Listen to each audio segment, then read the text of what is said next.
கிறிஸ்துவுக்குள்ளே ஆண்டவரும் இரட்சகருமாய கிறிஸ்து நாமத்தில் உங்களை வாழ்த்துகிறேன்.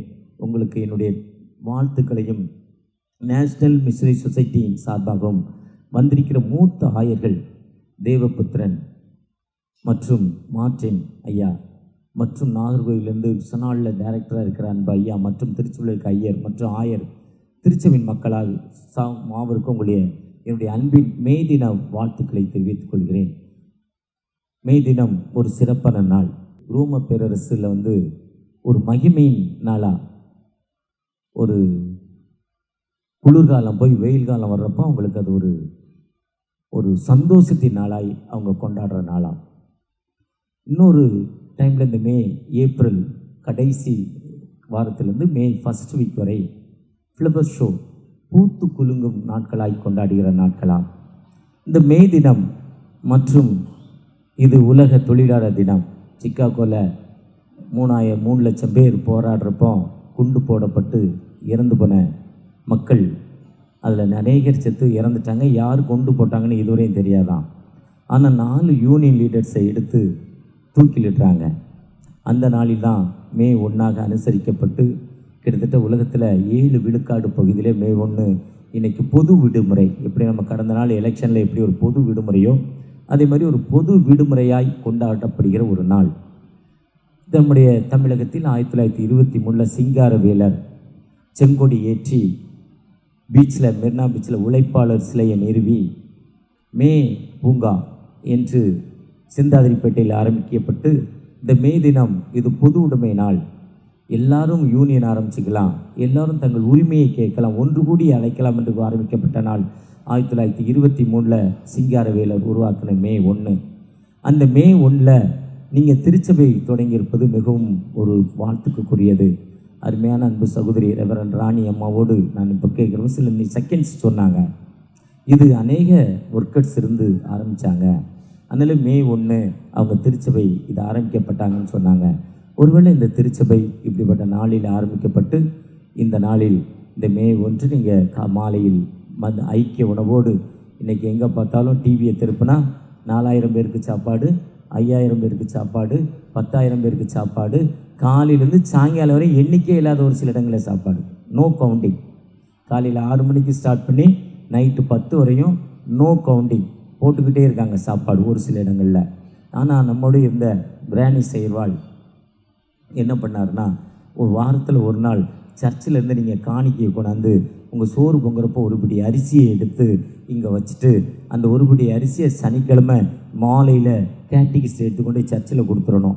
ஒரு வருஷம் முழுவதும் சேர்ற அந்த அரிசியை கேட்டிகிஸ்ட் குருவானவரும் இணைந்து வருஷத்தில் ஒரு நாள் உணவு, ஒரு நாள் இந்த சர்ச்சை, அடுத்த நாள் அந்த பக்கத்து சர்ச்சை, ஒரு நாள் இந்த பக்கத்து சர்ச்சை, ஒரு நாள் இந்த பக்கத்து சர்ச்சை, 365 நாட்களும் உணவு போட வேண்டும் ஏழைகளுக்காக.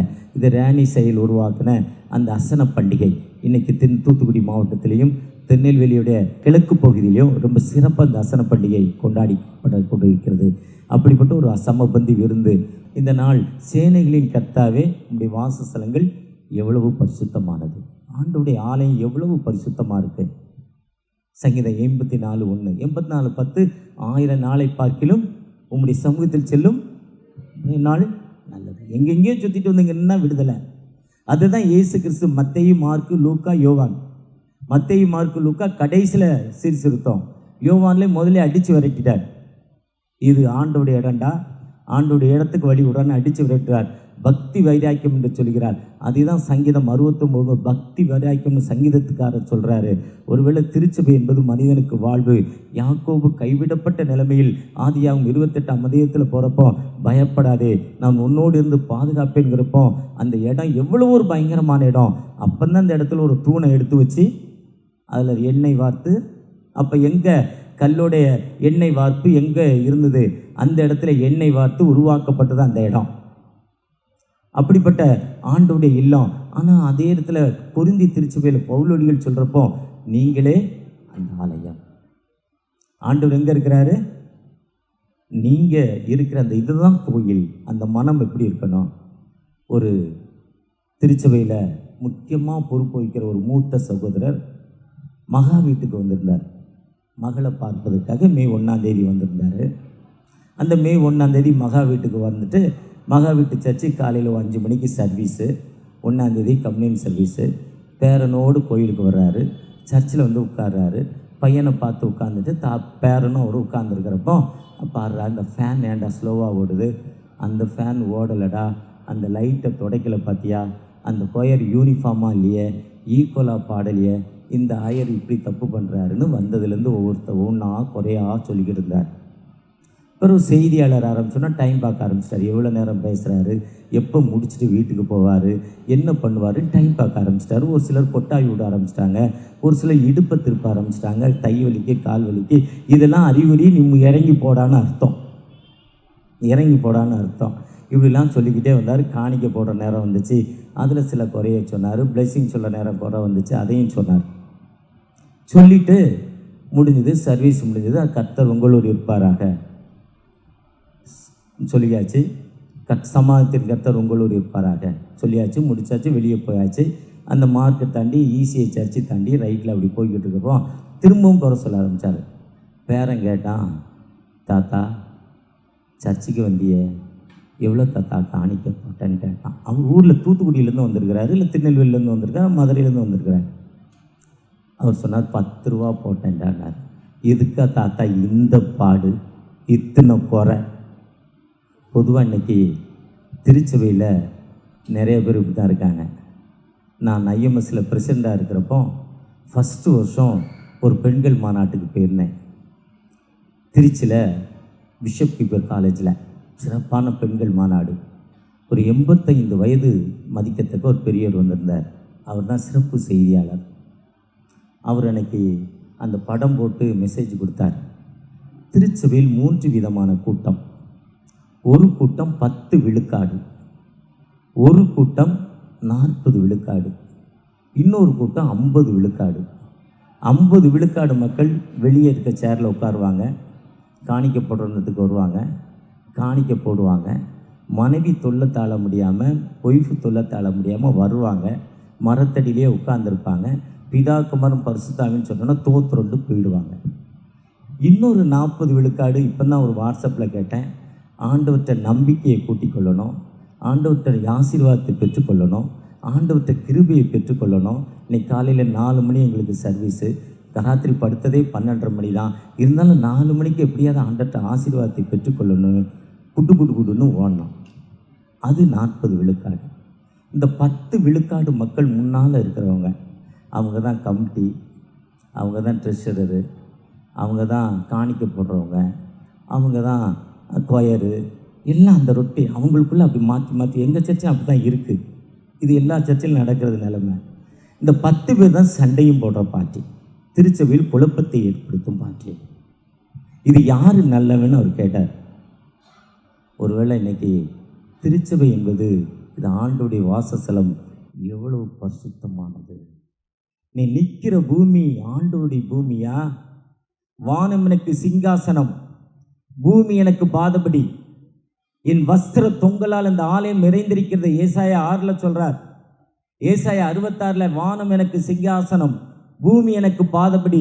நீ நிற்கிற எவ்வளவு பரிசுத்தமான இடம். இந்த பூமியில் நீ இப்படிப்பட்ட நிலைமையில இந்த இடத்துல வந்திருக்கிற, ஆண்டவரை நோக்கி பார்க்கிறப்போ நீ இப்படிப்பட்ட அர்ப்பணிப்போடு இருக்கிற. அந்த கண்ணீரோடு போன அன்னாள், தகப்பனே என் சிறுமையை கண்ணோக்கி பாருங்க. 1 சாமுவேல் 1:11 அந்த அன்னாள் ஜெபித்த பொழுது ஜெபத்தை கேட்ட ஆண்டவர் அவருடைய துக்கத்தை மறந்துட்டாங்க. ஜெபத்தை கேட்கும் இடம் இது. அந்த ஏழை தாய் தனக்கு இருப்பதெல்லாம் எடுத்து ஆண்டவருடைய சன்னிதானத்தில் போட்ட பொழுது எதையுமே பற்றி கவலைப்படலை. இது கடவுளுடைய இல்லம், கடவுளுக்கு கொடுக்கிறோங்கிற நம்பிக்கையோடு ஆண்டவருடைய சன்னிதானத்தில் போட்டு சென்ற பொழுது அந்த அம்மாவுக்கு ஒரு பெரிய விடுதலை. யாக்கோபு கண்ணீரோடு ஜெபித்து அழுது கொண்டிருக்கப்போ, இது ஆண்டவருடைய வீடு, தேவனுடைய வீடே அல்லாமல் வேறு ஒன்றுமில்லை, கேட் ஆஃப் ஹெவன், இது ஆண்டவருடைய இல்லம்.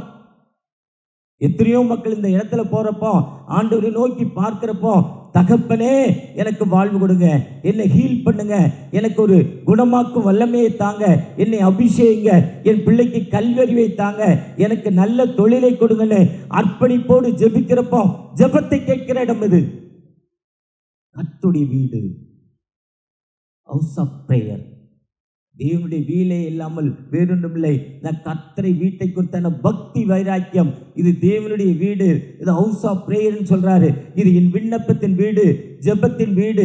இந்த ஜெபத்தின் வீட்டில் இப்போ இருக்கிற ஒரு 200 பேருக்குள்ள இருக்கிறோம். 200 பேர்ல எத்தனை பேர் ஹீலிங் வாங்கினா கிட்டத்தட்ட 70 விழுக்காடு மக்களுக்கு அற்புதம் வாங்கியிருக்கோம்.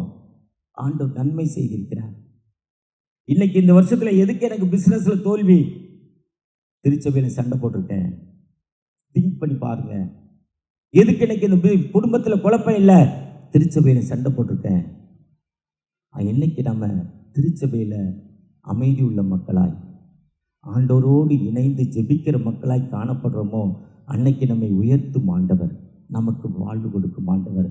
அதுதான் சேனைகளின் கர்த்தாவே உங்களுடைய வீடு எவ்வளவு பயங்கரமாக. அந்த 84 வாசிங்கன்னா 1லேருந்து கடைசி வரை அந்த வசனங்கள் அவ்வளவு அருமையான வசனங்கள். ஒருவேளை அதுதான் தாவீது சொல்கிறப்போ 122:1 கர்த்தருடைய ஆலயத்துக்கு போவார்கள் சொன்னபோது மகிழ்ச்சியாக இருந்தது. எரேமியா 7ஆம் அதிகாரத்தில் இது எனக்கு போதனை கொடுக்கிற இடம், எனக்கு வழியை சொல்லி கொடுக்கிற இடம்னு சொன்னார். ஒருவேளை நாம் பேசுகிற மக்களாய் மட்டுமல்ல, கேட்கிற மக்களாய் மட்டுமல்ல, நம்முடைய வாழ்க்கையில் என்னைக்கு கடவுளுக்கு பயந்து, அதுதான் சங்கீதம் 128 இந்த ஆலயத்தில் நீங்கள் உங்கள் வாழ்க்கையை ஆரம்பிச்ச வெளியே போகும்னு சங்கீதம் 128:1 சொல்லுது. கர்த்தருக்கு பயந்து அவர் வழிகளில் எனக்கு நடக்கிறேன். Fear to the Lord. கர்த்தருக்கு பயந்து. கர்த்தருக்கு எப்போ பயப்படுறோமோ 365 நாளும் பயப்படாதே, பயப்படாதே, பயப்படாதே, பயப்படாதே. To not afraid. பயப்படாதே, நான் உன்னோடு இருக்கிறேன். பயம் இல்லாத வாழ்க்கையை ஆண்டவர் கொடுப்பாரு. அப்படிப்பட்ட ஆண்டவர் நம்மோடு கடந்து வந்திருக்கிறார். 47 ஆண்டுகள் கடந்து வந்த நாம் உண்மையான மனதை தொட்டு, தகப்பனே எனக்கு விடுதலை கொடுங்க நீங்கள் கேளுங்க. நம்மை தொட்டு ஒரு பெரிய ஹீலிங் கொடுப்பாருங்க. அந்த உயிருள்ள ஆண்டவர் நம்மோடு இருக்கிறார். எந்த மனிதன் ஆலயத்தில் வந்து தகப்பனே எனக்கு விடுதலை கொடுங்கன்னு கைகளை உயர்த்தி கேட்டானோ அந்த மனிதனுக்கு வாழ்வு கொடுக்கும் ஆண்டவர். நாங்கள் 4 சகோதரர்கள் சென்னையில் வாழ்க்கை பயணத்தை ஆரம்பிக்கிறப்போ மூத்த சகோதரருடைய வேல்யூ 0. எக்மோரில் 9:45 மணிக்கு 60 ஆண்டுகளுக்கு முன்னால் ட்ரெயினை விட்டு இறங்குறப்போ 65 ஆண்டுகளுக்கு முன்னால் ட்ரெயினில் எம்டி பாக்கெட் காசு இல்லை. ட்ரெயின் மேற்கிருந்து கிழக்க வந்து நிற்கும். அதான் திசைன்னு எனக்கு சரியாக தெரியல. ஒரு பேட் ஸ்மெல் இருக்கும். ட்ரெயின் 65 ஆண்டுகளுக்கு முன்னாடி வசதி கிடையாது. பாக்கெட்டை தட்டி பார்க்குறாரு, உணவு இல்லை, பணம் இல்லை. அதுதான் நிலைமை. 4 ஆண்டுகள் உழைத்த உழைப்பு வீணாக போயிடுச்சு. ஆனால் 4வது ஆண்டுகள் அவரும் 3வது சகோதரரும் இணைந்து அவர் பணியை செய்கிறப்போ முதல் காணிக்கையை ஆண்டவருக்கு அனுப்புனாங்க. சொந்த கிராமத்திற்கு எம்மோ வழியாக இல்லை. எம்மோ அனுப்புனா அதில் 10 காசு போயிடும், அது கூட போகக்கூடாதுன்னு இன்னண்ட் கவருக்குள்ளே வச்சு அதுக்கு மேலே ஒரு பேப்பரை வச்சு தெரியாமல் பணம்னு சொல்லாமல் அனுப்புனாங்க. ஆண்டவருடைய சன்னிதானத்தில் அன்னைக்கு இருக்கிற கேட்டகிஸ்ட் என்னுடைய ஃபாதர்லா அவர் ஜெபித்தார். என் தாய் தகப்பனுடைய ஜெபம் இன்றைக்கும் கடவுளுக்கு பயந்து இந்த ஆண்டவருடைய ஆலயம் என்று கடந்து வர எங்களை டிஎஸ் ஃபேமிலிங்கிற ஒரு பெரிய கொடியேற்றி எங்களை ஆண்டவர் அர்ப்பணிப்போடு கடந்து போக சொல்லிக்கிறார். கர்த்தருடைய ஆலயம் எவ்வளவு இன்பமானவைகள். அந்த ஆண்டவர் அதே ஆலயத்தில் இன்னைக்கு நேதாஜி நகரில் அந்த சர்ச்சை கட்டப்பட வேண்டும் என்று எங்களுடைய இல்லத்தை திறந்து சர்ச்சை நடத்துறதுக்கு கொடுத்தோம். அன்னைக்கு அதிலிருந்து ஆண்டவர் ஆசீர்வதிக்க ஆரம்பித்தார். உனக்கு விரோதமாக உருவாக்கப்படும் எந்த வித ஆயுதம் போயிடாயும்னு என்னுடைய மார்க்கெட்டில் ஒரு முனாபலி மார்க்கெட் ஆக்கினார். 1.5 வருடம் 2 வருஷம் சர்ச்சை எங்கள் வீட்டில் நடந்தது. நடக்கிற வரையும் நாங்கள் தாங்க கிங்கி. இன்னைய வரையும் இன்றைக்கி அந்த சர்ச்சை இடத்துக்கு போனாலும் ஆண்டோடைய ஆலயம் என்னைக்கு எங்கே இருந்துச்சோ அந்த ஆண்டவர் உங்களை உயர்த்தும் ஜீவனுள்ள ஆண்டவர். அந்த ஆண்டவரை நம்பியிருக்கேன், உயர்த்தப்படுவான். மாத்தூரில் ஒரு சகோதரர் இருக்கிறாரு, மொட்டை மாடியை கொடுத்தாரு. பிஷப் தேவசகாயம் திறந்தார். சாதாரண சர்ச்சு 1.5 லட்சம் ரூபாய்க்கு திறந்தோம். செலவே பிஷப்பே ஷாக் ஆகிட்டேன், இவ்வளோ சின்ன சர்ச்சை திறக்க வந்துட்டேனேன்னு. வேறு வழியில் நான் கூப்பிட்டே வந்துட்டேன். ஆனால் அந்த வீட்டை காலி பண்ணி சொந்த இடத்துக்கு வந்து 80 லட்ச ரூபாய் இடம் வாங்கி கொடுத்து இன்றைக்கி 2-3 கோடி ரூபாய்க்கு சர்ச்சு கட்டிட்டோம். அந்த வீட்டை இன்றைக்கும் சர்ச்சு தான் நடத்த வச்சுருக்கிறேன். அந்த வீட்டுக்காரர் என்ன சொல்கிறாருன்னா, கடவுள் மேலே நடந்துட்டாருங்க, இதை நான் வேறு இடத்துக்கு வாடகைக்கு விட மாட்டேன்ட்டேன். ஆண்டுடைய இல்லத்துக்கு தான் கொடுத்துருக்கிறார். இதுதான் பக்தி, இதுதான் வாழ்க்கை. ஒருவேளை 47 ஆண்டுகள் கடந்து வந்த ஆண்டவர்கிட்ட எனக்கு ஏன் ஹீலிங் இல்லை, எனக்கே விடுதலை இல்லை.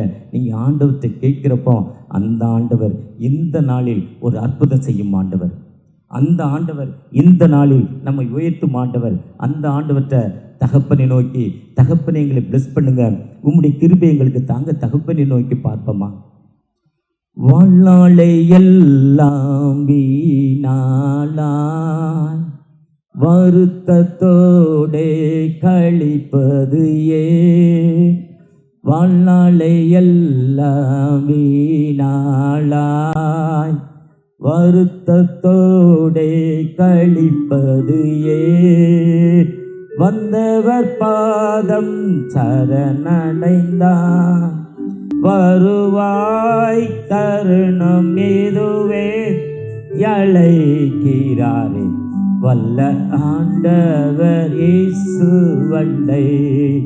ஆம் தகப்பனே, உம்மை நோக்கி பார்க்கிறோம், உம்முடைய கிருபையை தேடி நிற்கிறப்பா, இரக்கத்தை தேடி நிற்கிறோம். வழி நடத்துங்க, எங்களை பிளஸ் பண்ணுங்க. 47 ஆண்டுகள் கடந்து வந்த பரிசுத்த ஆவியானவர் திருச்சபை உலக உழைப்பாளர் தினத்தில் ஆரம்பிக்கப்பட்ட இன்று இன்னும் 48 50வது ஆண்டு விழாவில் அநேக திருச்சபைகள் நிறுவவும் இந்த மக்களுடைய ஆசீர்வாதங்கள் பெருகவும் கிருபை செய்ய வழிநடத்துங்க. இன்று வேதனையோடு கண்ணீரோடு துன்பங்களோடு தங்கள் பிரச்சனைகளை சொல்லி உடைய பாதத்தில் ஜெபித்த அந்த மக்களுக்காக ஒரு அரசாங்க வேலைன்னு ஏக்கத்தோடு ஒரு சகோதரி ஜெபித்து கொண்டிருக்காங்க. ஜெபத்தை கேளுங்கப்பா. திருமணமாகி பல ஆண்டுகள் ஆச்சு, குழந்தைய பாக்கியல்ல. அண்ணாளை பற்றி சொன்னாங்க. அந்த அண்ணாள் கதை உண்மைனா, அண்ணாள் ஸ்டோரி உண்மைனா, எனக்கு அந்த கற்பத்தின் கனியை கொடுங்கன்னு கற்பத்தின் பகுதியில் கைகளை வைத்து அர்ப்பணிப்போடு ஜெபிக்கிற அன்பு மகள் அடுத்த ஆண்டில் குழந்தை பைக்கியத்தோடு இந்த இடத்துலேருந்து சாட்சி சொல்லப்பா. மனதில் அமைதி இல்லாத நிலைமையில் இந்த மக்களுக்கு கர்த்தருடைய ஆலயத்துக்கு போவார்கள் சொன்னபோது அமைதியை தந்துங்க. குடும்பத்தில் கணவன் மனைவி பிரிவினையில் வாழ்கிற ஒரு குடும்பம் அங்கே இருக்குப்பா. அந்த குடும்பத்துக்கு ஒரு அமைதியை கொடுங்கப்பா. ஒற்றுமையை தாங்க, வாழ்க்கையில் உயர்வை தாங்க, வழி நடத்துங்க. மீட்பர் இயேசு மூலம் ஜெபம் கேளும் அன்பின் தகப்பனே. ஆமேன், ஆமேன்.